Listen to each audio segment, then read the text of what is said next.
नमस्कार दोस्तों, फिर से एक बार हमारे चैनल में आपका स्वागत है। भगवद गीता एक ऐसा अद्भुत ग्रंथ है जो हर चिंता और मुश्किल का समाधान प्रस्तुत करता है। मानव जीवन से जुड़ा हुआ कोई भी सवाल नहीं है जिसका उत्तर खुद भगवान श्री कृष्ण ने भगवद गीता में न दिया हो। हम पूरी भगवद गीता को छोटे छोटे हिस्सों में बहुत ही आसान और सरल भाषा में आपके सामने ला रहे हैं। आज हम भगवद गीता के दूसरे अध्याय पर चर्चा करेंगे। अगर आपने पहला अध्याय अभी तक नहीं देखा है तो नीचे दिए गए डिस्क्रिप्शन में लिंक है, उसे जरूर देखिए।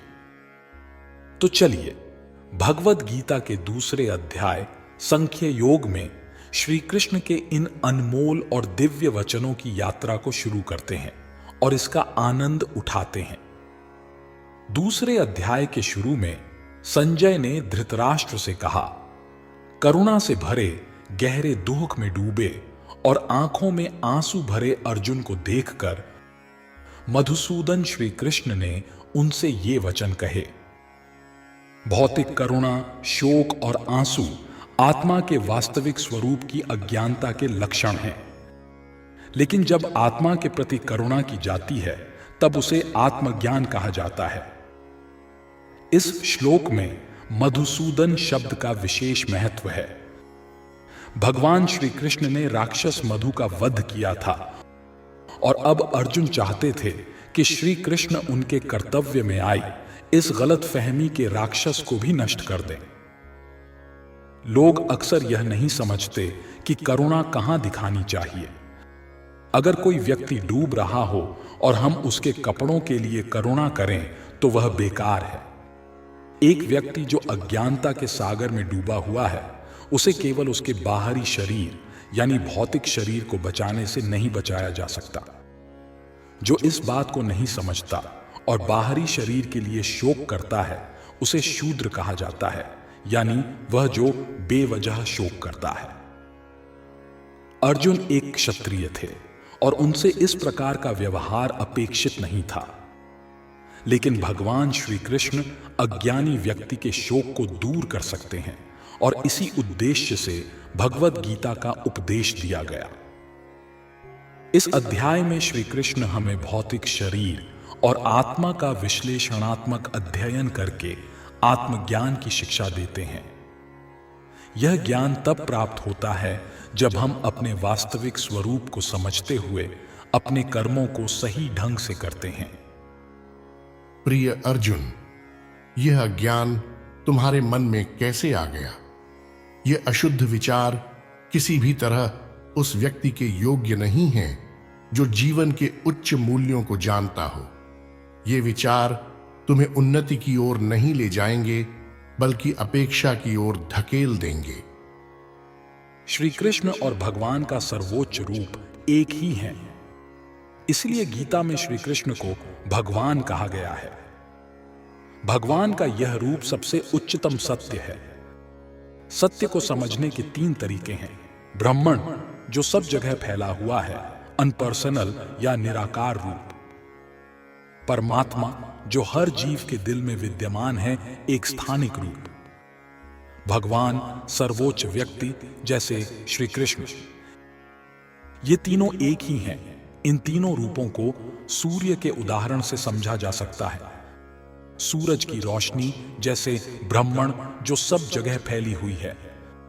सूरज की सतह जैसे परमात्मा, जो ज्यादा स्पष्ट और विशिष्ट है। सूरज का ग्रह जैसे भगवान, जो सबसे अंदर है और सबसे पूर्ण है। जो सिर्फ सूरज की रोशनी को समझते हैं वे शुरुआती होते हैं। जो सूरज की सतह को समझते हैं वे और भी विकसित होते हैं। और जो सूरज के ग्रह में प्रवेश कर सकते हैं वे सबसे उच्चतम होते हैं। इसी तरह जो भगवान के व्यक्तिगत रूप को समझते हैं वे सबसे श्रेष्ठ होते हैं। भगवान शब्द की व्याख्या पराशर मुनि द्वारा की गई है, जो व्यासदेव के पिता हैं। भगवान वह है जो सभी गुणों से परिपूर्ण है। समृद्धि, शक्ति, प्रसिद्धि, सुंदरता, ज्ञान और तप, कोई भी व्यक्ति पूरी तरह से इन गुणों का मालिक नहीं हो सकता, लेकिन श्री कृष्ण पूरी तरह से सब गुणों के स्वामी हैं। ब्रह्मा संहिता में कहा गया है, भगवान श्री कृष्ण सबसे ऊंचे हैं, उनका शरीर शाश्वत है, ज्ञान और आनंद से भरा हुआ है, वे आदि शक्ति, गोविंद और सब कारणों के कारण हैं। भगवद गीता में भगवान श्री कृष्ण को सर्वोच्च रूप माना गया है और उनके पास सभी दिव्य गुण हैं। जब अर्जुन अपने रिश्तेदारों के लिए शोक कर रहे थे, तब यह उनकी स्थिति के अनुकूल नहीं था। श्री कृष्ण ने यह देखकर आश्चर्यचकित होकर पूछा कि इस प्रकार की भावनाएं एक आदर्श व्यक्ति से अपेक्षित नहीं होती। जो लोग भौतिक दुनिया की बाहरी विशेषताओं से मोहित हैं और आत्मा की वास्तविकता को नहीं समझते, उन्हें आदर्श व्यक्ति नहीं माना जाता। अर्जुन का कर्तव्य से भागना और युद्ध से बचना गैर आदर्श व्यवहार था। श्री कृष्ण ने अर्जुन के इस प्रकार के शोक को स्वीकार नहीं किया। हे पृथा के पुत्र, इस नीचता के प्रभाव में मत फंसो, यह तुम्हारे योग्य नहीं है। हे शत्रुओं को दंड देने वाले, इस छोटी सी मनोबल की कमजोरी को छोड़ दो और उठो। अर्जुन को पृथा के पुत्र कहकर संबोधित किया गया, जो कृष्ण के पिता वसुदेव की बहन के बेटे थे। इसलिए अर्जुन और कृष्ण के बीच खून का रिश्ता था। यदि एक क्षत्रिय का बेटा लड़ाई से कतराता है, तो वह नाम का क्षत्रिय ही रह जाता है, और यदि एक ब्राह्मण पापी कर्म करता है, तो वह नाम का ब्राह्मण ही होता है।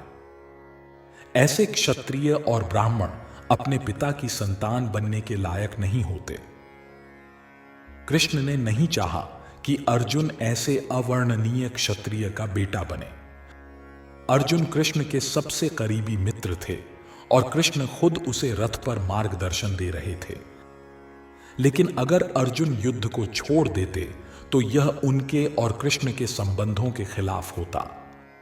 अर्जुन अगर भीष्म और उनके रिश्तेदारों के प्रति सम्मान दिखाते हुए युद्ध छोड़ने की बात करते, तो भी कृष्ण को वह मान्यता स्वीकार नहीं थी। इसलिए कृष्ण के सीधे मार्गदर्शन में अर्जुन को ऐसी दया और अहिंसा को छोड़ देना चाहिए। अर्जुन ने कहा, हे मधु के संहारक श्री कृष्ण, मैं पितामह भीष्म और द्रोण जैसे सम्माननीय योद्धाओं पर तीर चलाकर कैसे प्रतिकूलता दिखा सकता हूं, जो मेरी पूजा के योग्य हैं। पितामह भीष्म जैसे दादा और द्रोणाचार्य जैसे शिक्षक हमेशा पूजा के योग्य होते हैं।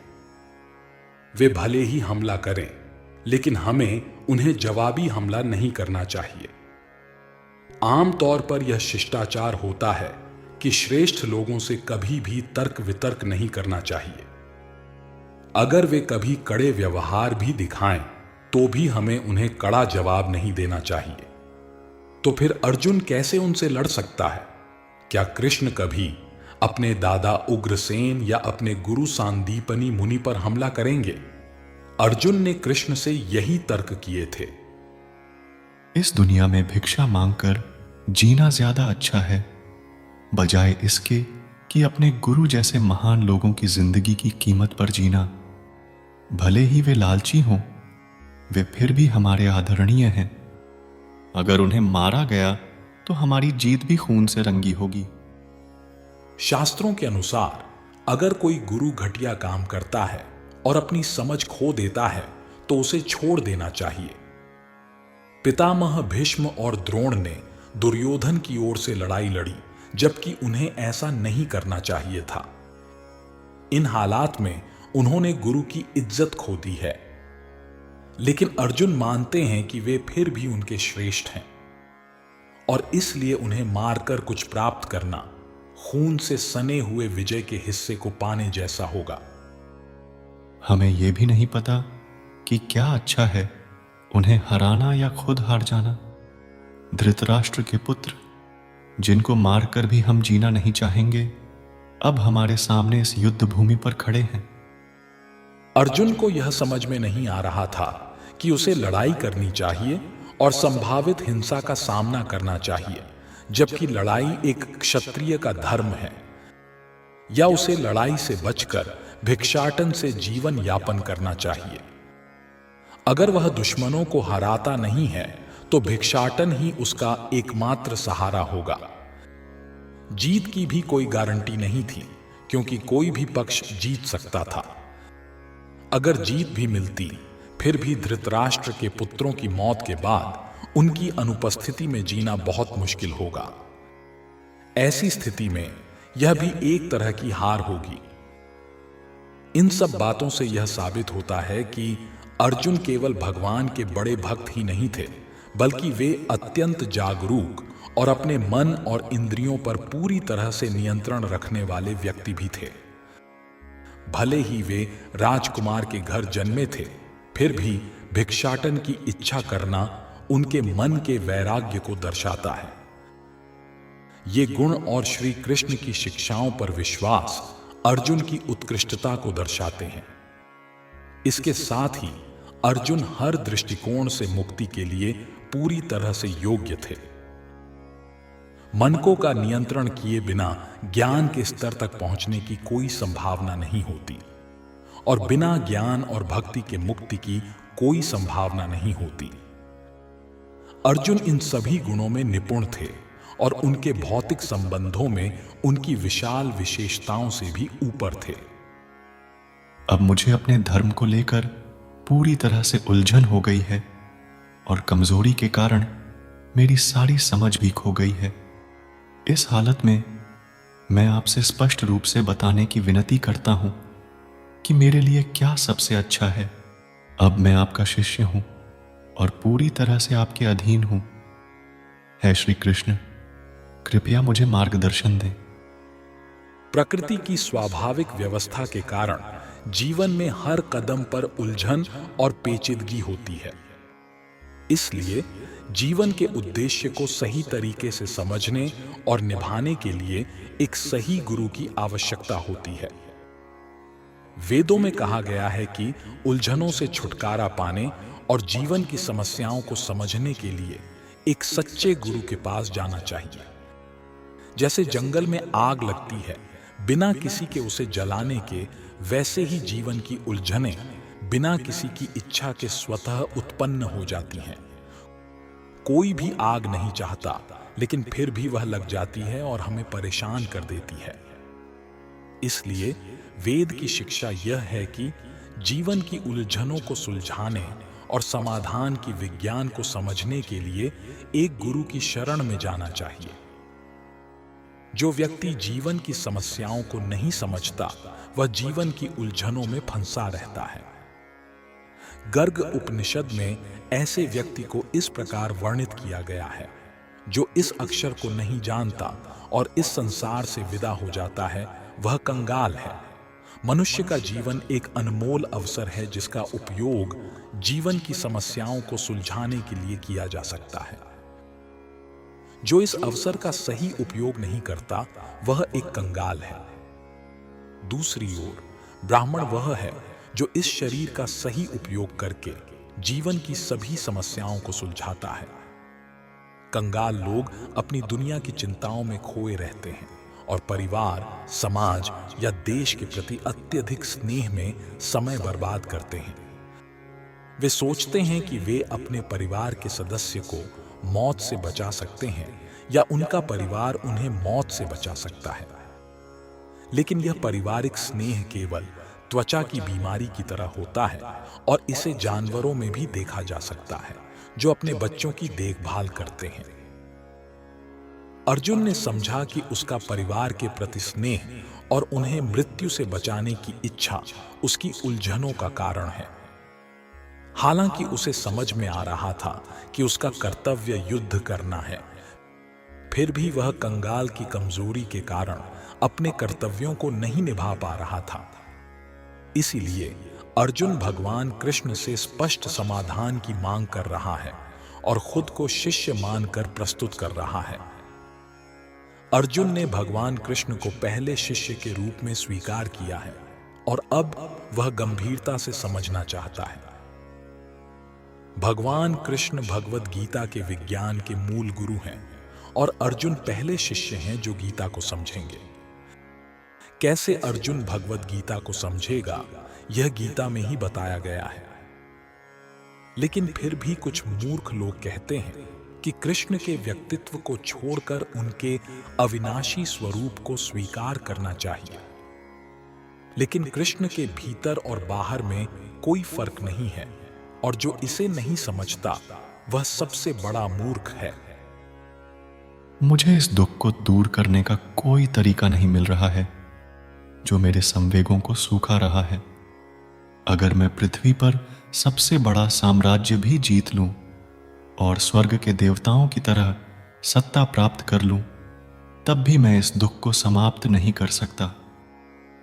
हालांकि अर्जुन कई तर्क दे रहे थे और धार्मिक और नैतिक सिद्धांतों का ज्ञान प्रस्तुत कर रहे थे, लेकिन यह स्पष्ट था कि वह अपने वास्तविक समस्या का समाधान बिना आध्यात्मिक गुरु श्री कृष्ण की मदद के नहीं कर पा रहे थे। अर्जुन समझ गए थे कि उनका ज्ञान उनकी समस्याओं को हल करने में असमर्थ है, जो उनके पूरे अस्तित्व को सुखा रही थी, और बिना श्री कृष्ण जैसे आध्यात्मिक गुरु के ऐसी उलझनों का समाधान असंभव था। शिक्षात्मक ज्ञान, विद्वत्ता, उच्च पद आदि जीवन की समस्याओं को हल करने में बेकार है। मदद केवल श्री कृष्ण जैसे आध्यात्मिक गुरु से मिल सकती है। इस प्रकार निष्कर्ष यह है कि एक सच्चा आध्यात्मिक गुरु वह है जो पूरी तरह से कृष्णा चेतना में मग्न हो, क्योंकि वही जीवन की समस्याओं का समाधान कर सकता है। श्री चैतन्य ने कहा है कि जो व्यक्ति कृष्णा की चेतना के विज्ञान में माहिर हो, चाहे वह किसी भी सामाजिक स्थिति में हो, वह असली आध्यात्मिक गुरु है। इसलिए बिना कृष्णा चेतना के विज्ञान में माहिर हुए कोई भी सच्चा आध्यात्मिक गुरु नहीं हो सकता। वेदों में भी कहा गया है, एक विद्वान ब्राह्मण जो वेदों के सभी विषयों में निपुण हो, वह आध्यात्मिक गुरु बनने के लिए अयोग्य है यदि वह कृष्णा चेतना में माहिर नहीं है। लेकिन एक व्यक्ति जो निम्न जाति में जन्मा हो, यदि वह कृष्णा चेतना में माहिर हो तो वह आध्यात्मिक गुरु बन सकता है। जन्म, वृद्धावस्था, बीमारी और मृत्यु धन संचय और आर्थिक विकास से हल नहीं होती। बहुत से हिस्सों में ऐसे राज्य हैं जहां जीवन की सभी सुविधाएं हैं, धन और आर्थिक विकास है, फिर भी भौतिक अस्तित्व की समस्याएं वहीं मौजूद हैं। वे शांति की तलाश कर रहे हैं, लेकिन वास्तविक सुख केवल कृष्णा या भगवद गीता और श्रीमद् भगवतम के माध्यम से प्राप्त किया जा सकता है, जो कृष्णा का विज्ञान है, या कृष्णा के सच्चे प्रतिनिधि कृष्णा चेतना वाले व्यक्ति के माध्यम से।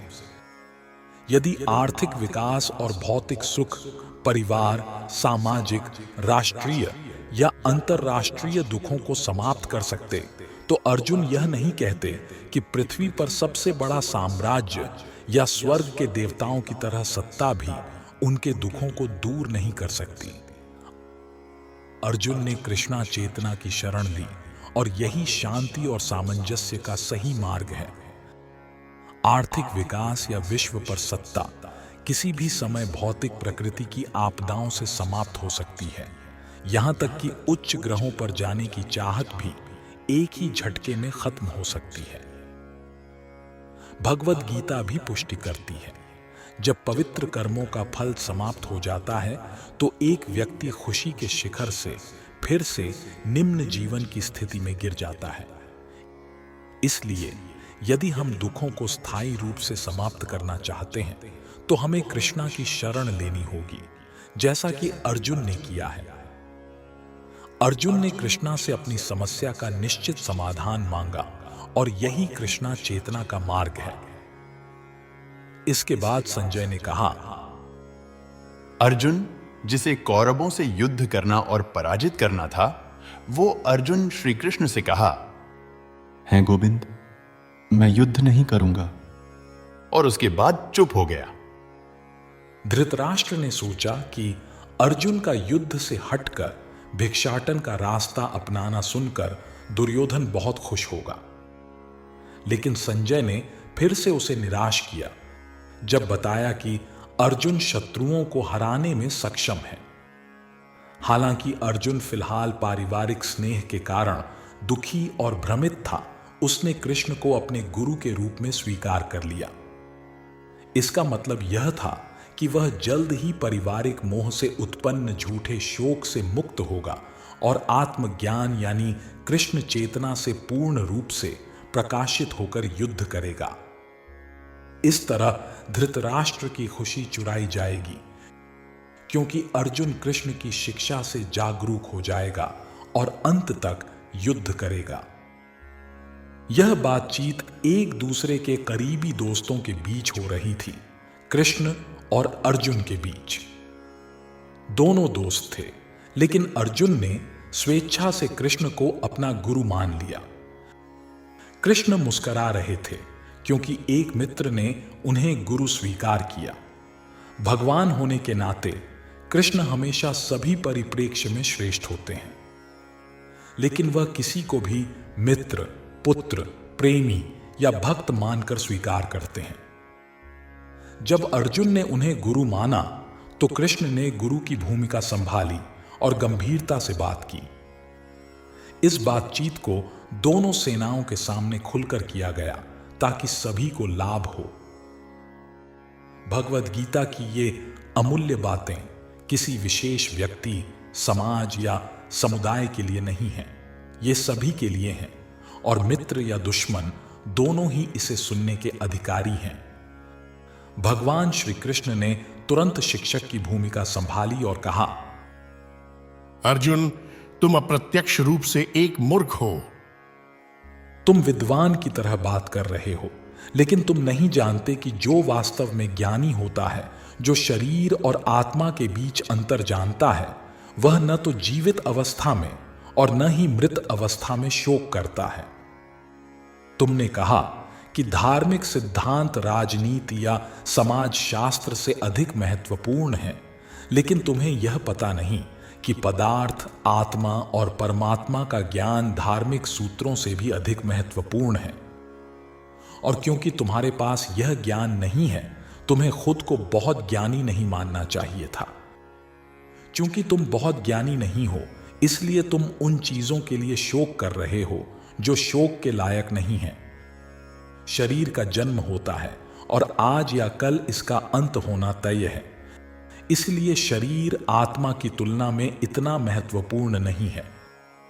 जो इस सत्य को जानता है वही वास्तव में ज्ञानी है और उसके लिए किसी भी अवस्था में शोक की कोई बात नहीं है। ऐसा कभी भी नहीं हुआ कि मैं न था, तुम न थे, या ये सभी राजाओं में से कोई भी न था, और भविष्य में भी कभी भी हम सबका अस्तित्व समाप्त नहीं होगा। वेदों में काठ उपनिषद और श्वेताश्वतार उपनिषद में कहा गया है कि परमात्मा अनगिनत जीवों का पालन करता है, उनके कर्मों और कर्मों के फल के अनुसार।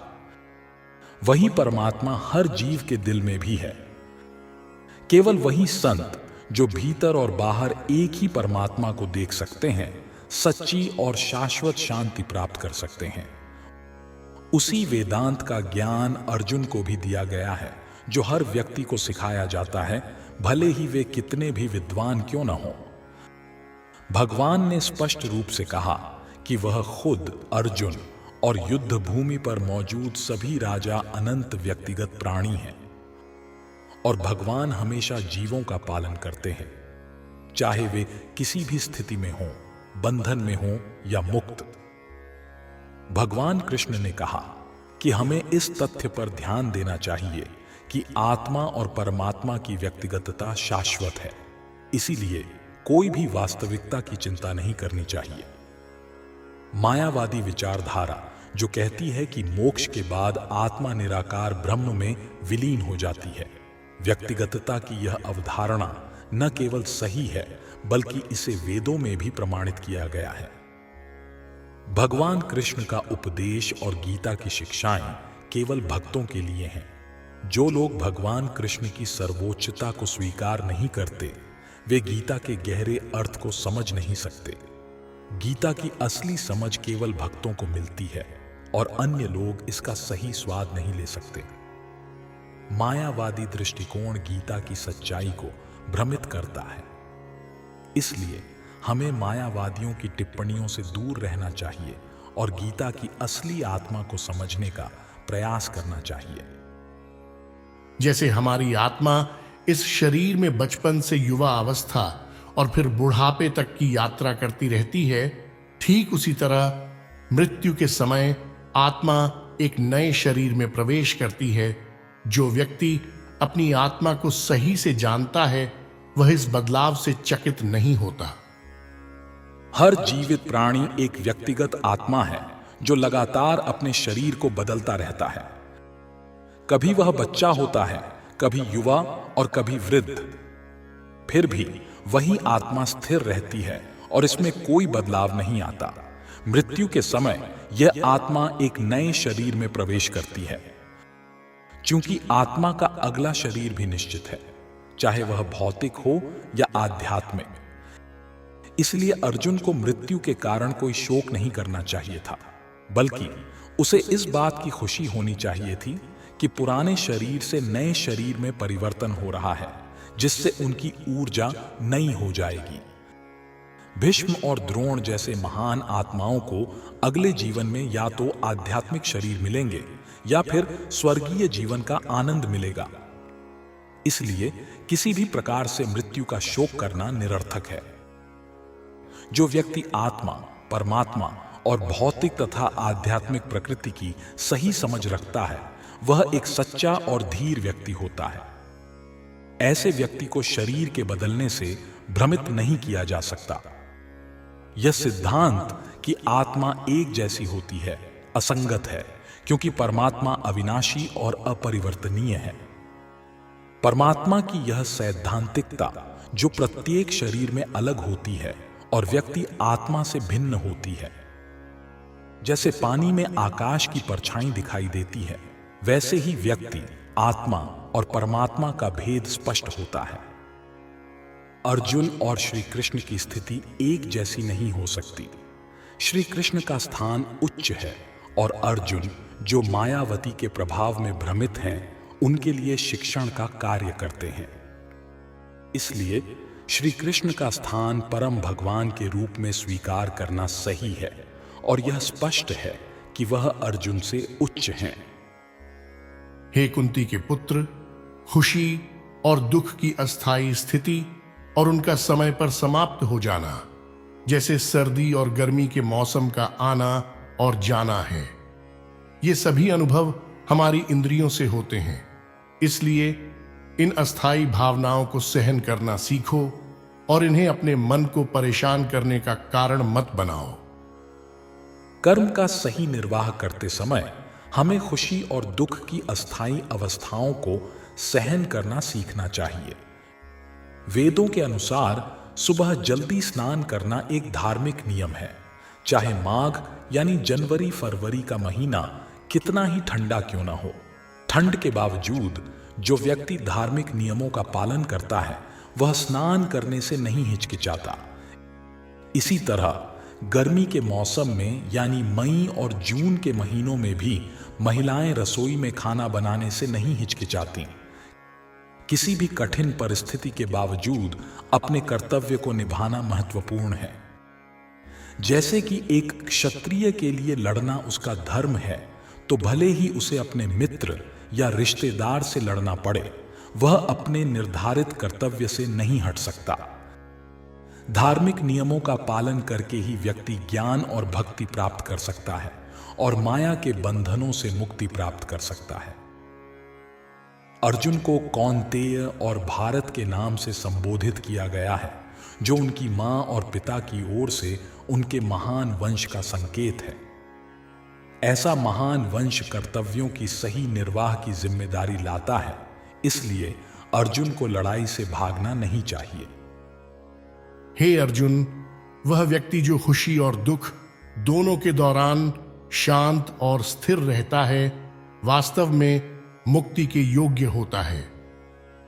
जो व्यक्ति अपने आत्मिक उन्नति के लक्ष्य के प्रति दृढ़ निश्चयी होता है और दुख और खुशी के झटकों को समान रूप से सहन कर सकता है, वह सच में मुक्ति के लिए योग्य है।